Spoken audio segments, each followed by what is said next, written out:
Agriculture is the mainstay of Kenya's economy. Tuzai hata corona ikiwa watu wanakula mambo za shamba. To me, initially when I was getting into this, it was not more of a commercial venture, it was more of a hobby. But how do you make money from the agricultural venture? We will do the processing locally here, so that what we are going to ship something which is value added. Join me, Jackie Moore, Monday through Friday, only on Afarmers Media, where we tell you the story direct from the farmers. And a very good evening to you from wherever you're tuned in, watching the Evening Farm Drive with me, Jackie Moore. Karibuni sana ndani ya studio. And we are still talking about Matters Value Addition, and we want to learn more about pumpkin farming. Yesterday we had a very interesting farmer who was telling us about farming for sports, and we want to learn more about this kind of farming. And today we are going all the way to Belgium, where we are talking to Jean Kiala, the founder and director of the African Giant Pumpkin Club that is based in Kenya, Congo, and part of South Africa. Thank you so much, Jean, for joining us in today's edition. Thank you. It's nice to meet you. Mm-hmm. So tell us about the African Giant Pumpkin Club. What kind of club is this? What exactly do you focus on? So we are competition breeders of the giant pumpkin. A few years ago, my dear friend Stanley Chelelgo from Nairobi in Kenya invited me to come over to Baringo County, and we noticed already pumpkin farming, and he was interested in this project. We in Belgium, in Germany, in the US and Canada are already growing pumpkins with the main and only purpose to set world records, to grow it as big as possible. We are breeding and growing pumpkins from start range of 500 up to 1,500 kilos a piece.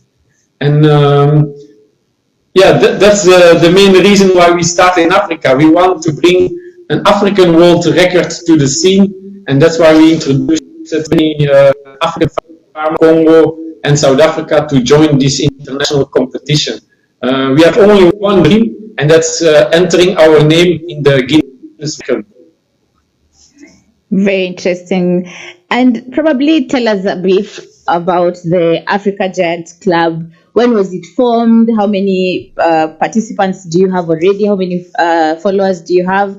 And what is your probably your motivation to start such a club?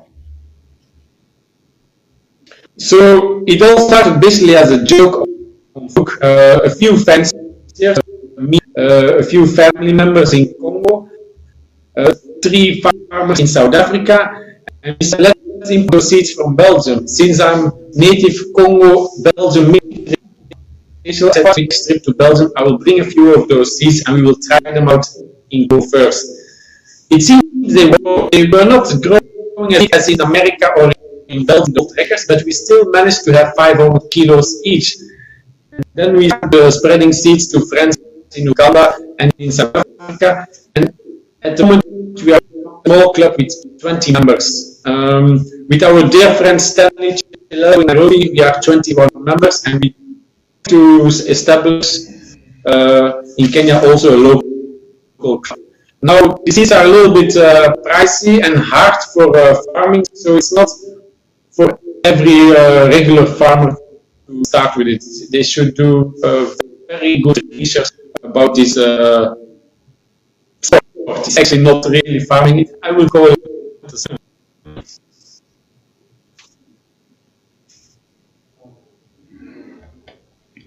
Okay, now let's delve deeper into the giant pumpkin. What exactly is this giant pumpkin? Because when you talk about giant pumpkin, the imagination that comes to my mind is this big pumpkin.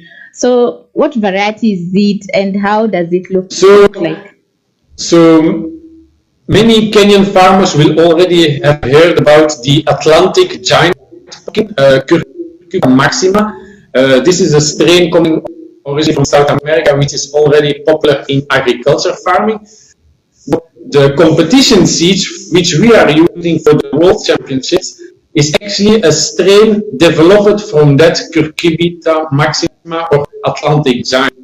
What happened 30 years ago was that one breeder called Howard Dill in the US was keeping record of his breeding projects and putting mother and father plants and the seeds and the fruits on a pedigree, like a family tree for pumpkins.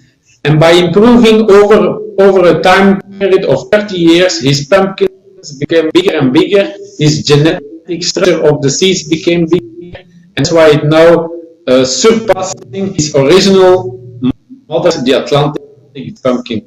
So basically, the competition pumpkin is a strain within the Atlantic giant pumpkin.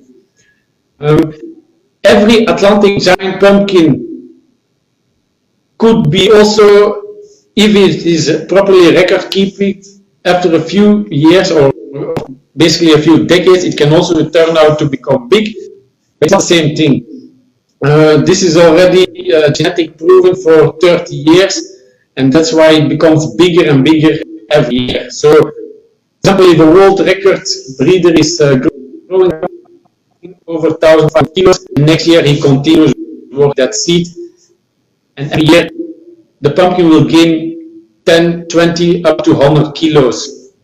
That's basically the difference. It's just a competition strain within the strain of the Cucurbita maxima Atlantic giant. Mm-hmm. So is the giant pumpkin grown the same way as the other pumpkins? The giant pumpkin needs, first of all, a lot of space. The more space you have, the better. For example, if you have 2 acres for one plant, it's not exaggerated. That's what it needs. It needs a lot of water. If it doesn't get water every day, it will simply start stopping with growing. And one important thing is, it needs a lot of, the plant itself needs a lot of sunshine, but the fruit itself cannot have sunshine. So the fruit needs to be covered. And the longer it be covered, the better the soft will soft. And because of the daily watering, it continue growing. But once the sun hits the fruit, it also finishes with the competition because it will no longer grow. It blocks immediately in 10 hours time span. So the pumpkin needs one space, a lot of water. The plant needs a lot of sun, but the fruit itself cannot be in the sun. And the only thing that needs to be done for fertilization is, for example, 2 to 3 tons of cow dung. It's a lot of work.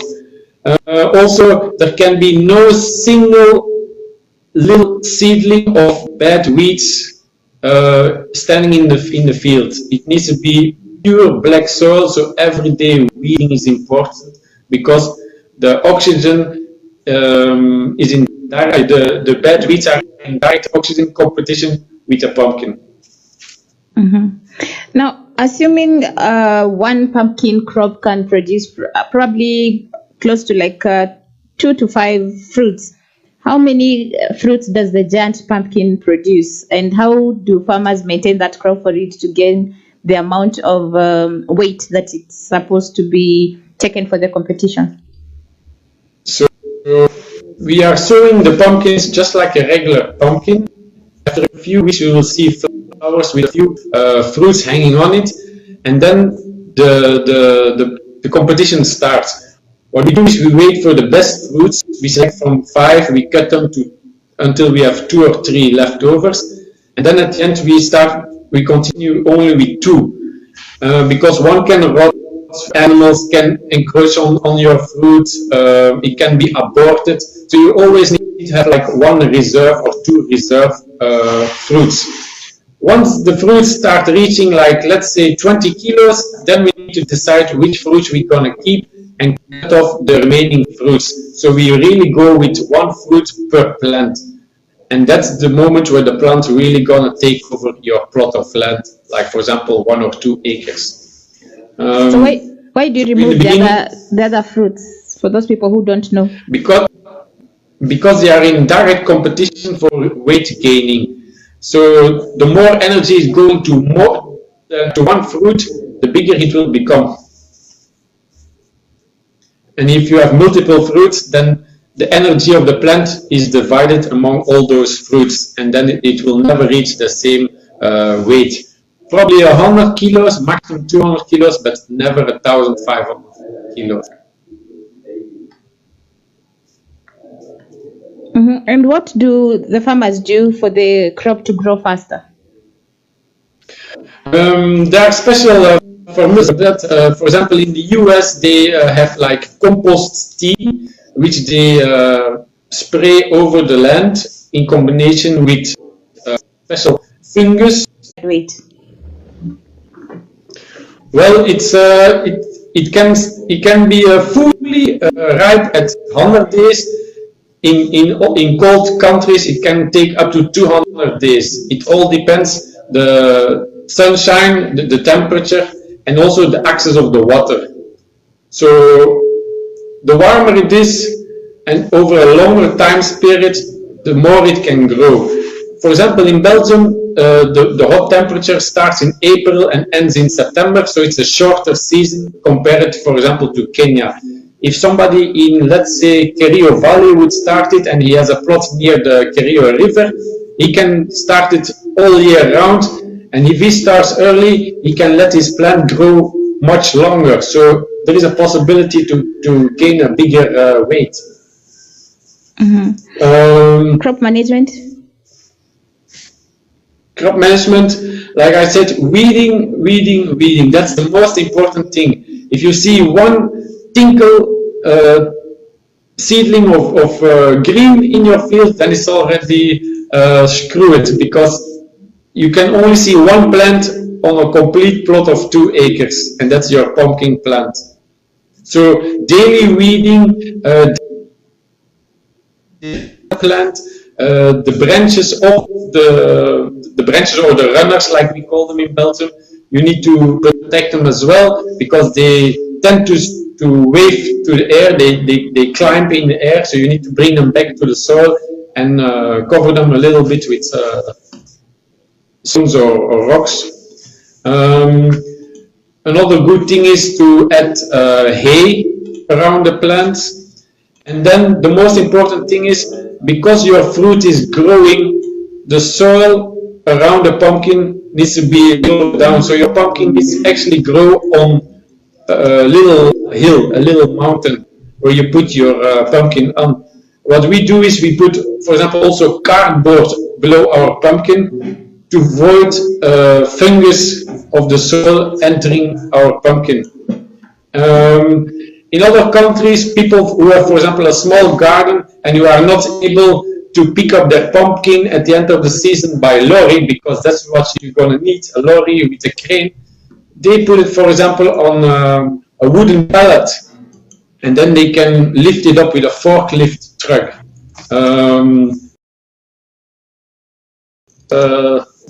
How are you going to transport it? So, yeah, those are the main points into watch out for.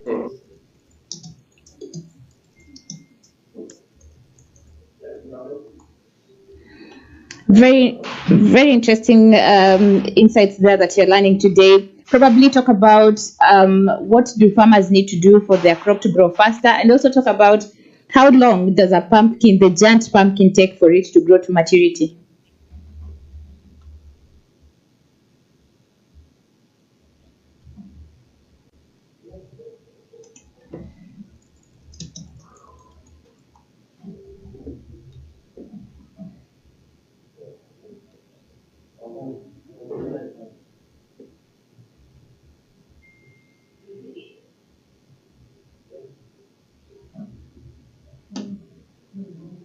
The best thing they can do is turning the soil, weeding. Another idea is to add regularly new dung to the field.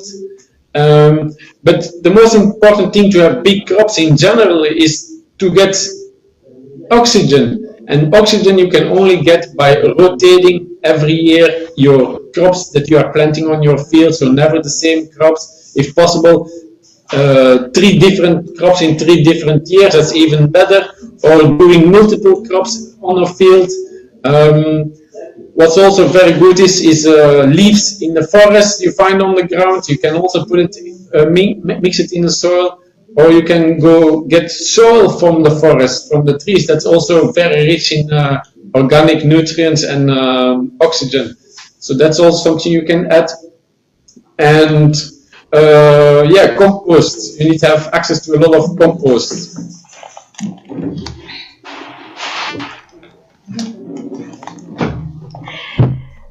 Well, very interesting there, Jean, all the way from Belgium.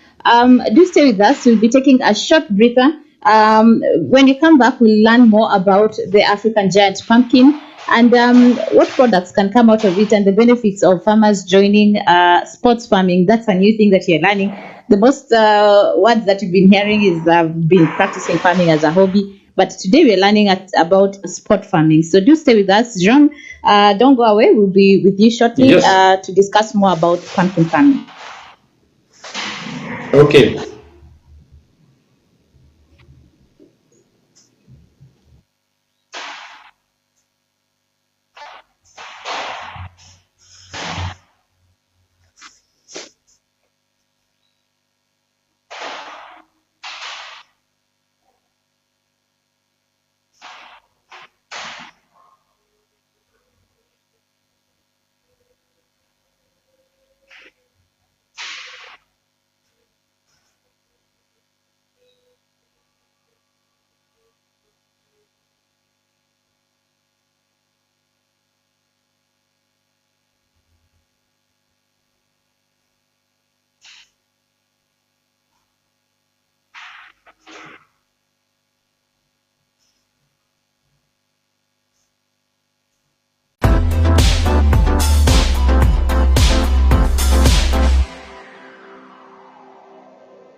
Agriculture is the mainstay of Kenya's economy. Juzai hata corona ikiwa watu wanakula mambo za shamba.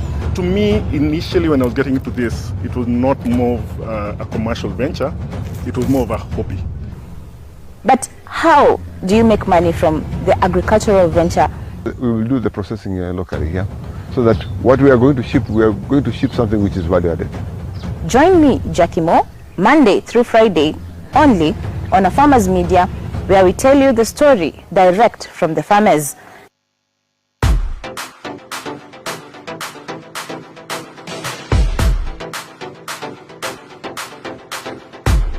Hello farmers, my name is Elvis Obeche. I work for Yara Company as an agronomist. Today we are going to look at the fertilizer program of capsicum. At planting, we usually use Yaramila power. This one you use for planting. It has high phosphorus for crop establishment and root development. And also it is well balanced. It has other nutrients. It has magnesium, it has sulfur, it has zinc. After transplanting, 2 weeks after transplanting, at that point is then you apply our foliar, that is Yaravita Crop Boost. Yaravita Crop Boost, it has high phosphorus of 44% and it will supplement the phosphorus applied from power. And it has also other nutrients. It has magnesium, it has zinc, it has a small percentage of potassium. Then the first top dressing, 4 weeks after transplanting. During at that point you apply Nitraba. Nitraba, it will supply nitrogen for foliage. It has high calcium, and calcium will prevent blossom end rot. It also has 0.3% of boron. Boron will prevent deficiency of flower abortion.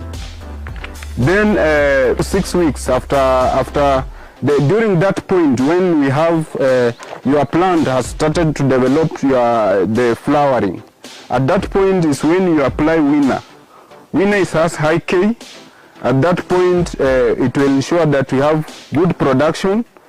The K most probably is to increase the production of the fruits and also initiate the flowers. When it reaches at a point whereby you are harvesting, you need flowers, you need leaves, and you need fruits. At that point is then you start mixing the two at the ratio of 2:1, winner to nitrable 2:1. You mix at you apply at interval of 2 weeks until the time of harvesting completes.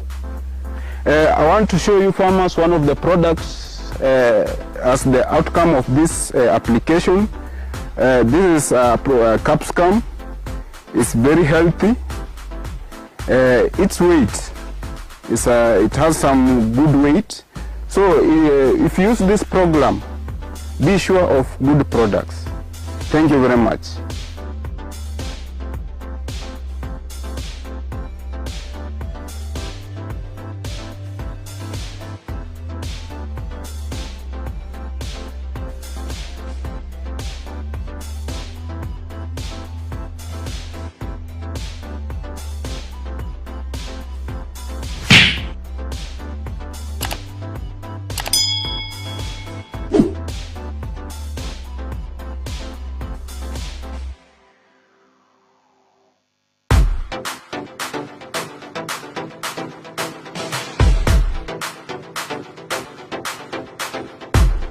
Hello farmers, my name is Elvis Obeche. I work for Yara Company as an agronomist. Today we are going to look at the fertilizer program of capsicum. At planting, we usually use Ramila power. This one you use for planting. It has high phosphorus for crop establishment and root development. And also it is well balanced. It has other nutrients, it has magnesium, it has sulfur, it has zinc. After transplanting, 2 weeks after transplanting, at that point is then you apply our foliar, that is Yaravita Crop Boost. Yaravita Crop Boost, it has high phosphorus of 44% and it will supplement the phosphorus applied from power. And it has also other nutrients. It has magnesium, it has zinc, it has a small percentage of potassium. Then the first top dressing, 4 weeks after transplanting. During at that point you apply nitraba. Nitraba, it will supply nitrogen for foliage. It has high calcium, and calcium will prevent blossom end rot. It also has 0.3% of boron. Boron will prevent deficiency of flower abortion. Then 6 weeks during that point, when we have your plant has started to develop the flowering, at that point is when you apply winner. Winner has high K. At that point, it will ensure that we have good production. The K most probably is to increase the production of the fruits and also initiate the flowers. When it reaches at a point whereby you are harvesting, you need flowers, you need leaves, and you need fruits. At that point is then you start mixing the two at the ratio of 2:1, winner to nitrable 2:1. You mix at you apply at interval of 2 weeks until the time of harvesting completes. I want to show you farmers one of the products as the outcome of this application. This is capsicum. It's very healthy. Its weight is it has some good weight. So if you use this program, be sure of good products. Thank you very much.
Looking to buy fresh farm produce from a reliable source?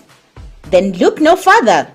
At Afarmers Fresh, we sell fresh vegetables and fruits, ready to drink healthy juice, as well as other local food items. Support our local farmers by purchasing food items from our shop at pocket-friendly prices. Try us today by simply calling 0700 292959 or 0700 293031. Afarmers Fresh. Freshness you can trust.